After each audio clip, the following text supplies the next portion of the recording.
ألم تر إلى الذي حاج إبراهيم في ربه أن آتاه الله الملك إذ قال إبراهيم ربي الذي يحيي ويميت قال أنا أحيي وأميت قال إبراهيم فإن الله يأتي بالشمس من المشرق فات بها من المغرب فبهت الذي كفر والله لا يهدي القوم الظالمين أو كالذي مر على قرية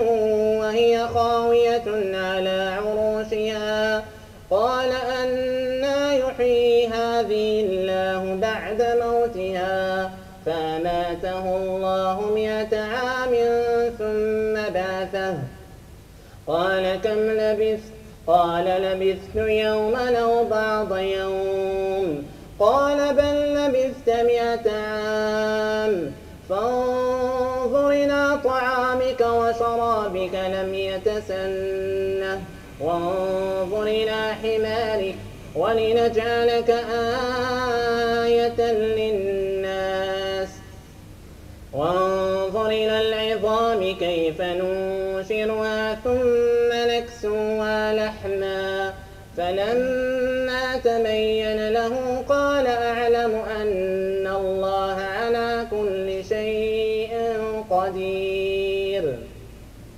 وإذ قال إبراهيم رب أرني كيف تحيي الموتى قال أولم تؤمن قال بلى ولكن ليطمئن قلبي قال فخذ 4 من الطير فصرهن إليك ثم اجعل على كل جبل منهن جزءا ثم ادعهن يأتي لك سعيا واعلم أن الله عزيز حكيم مثل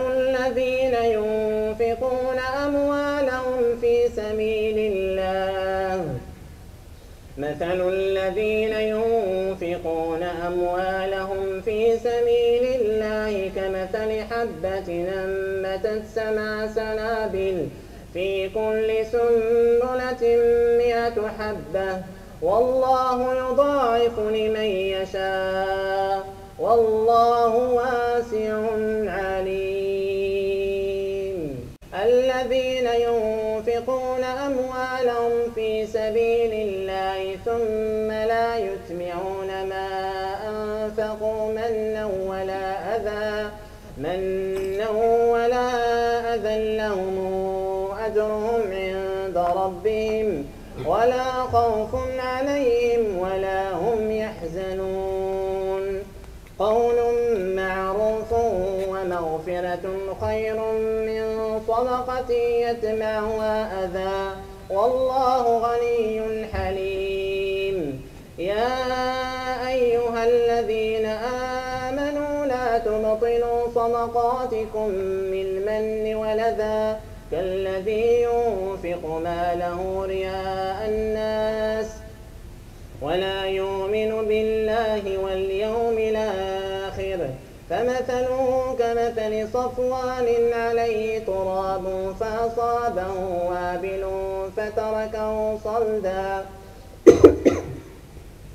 لا يقدرون على شيء مما كسبوا والله لا يهدي القوم الكافرين ومثل الذين ينفقون أموالهم ابتغاء مرضات الله وتثبيتا من أنفسهم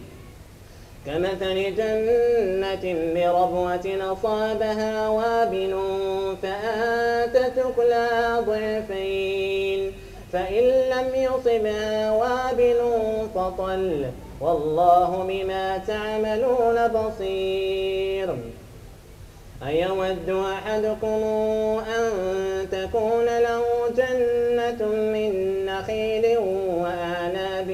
تجري من تحتها الأنهار له فيها من كل الثمرات وأصابه الكبر ولو ذرية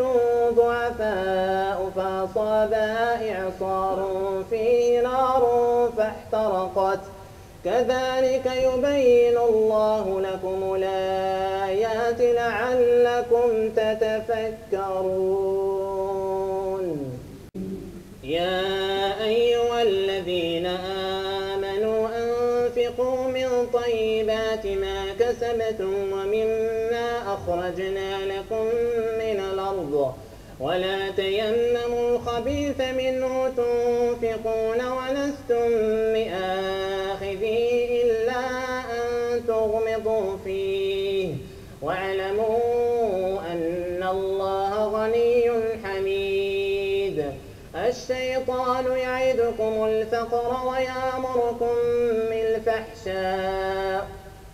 والله يعدكم مغفرة منه وفضلا والله واسع عليم. يؤتي الحكمة من يشاء ومن يؤت الحكمة فقد أوتي خيرا كثيرا وما يذكر إلا أولو الألباب. وما أنفقتم من نفقة أو نذرتم من نذر فإن الله يعلمه وما للظالمين من أنصار. إن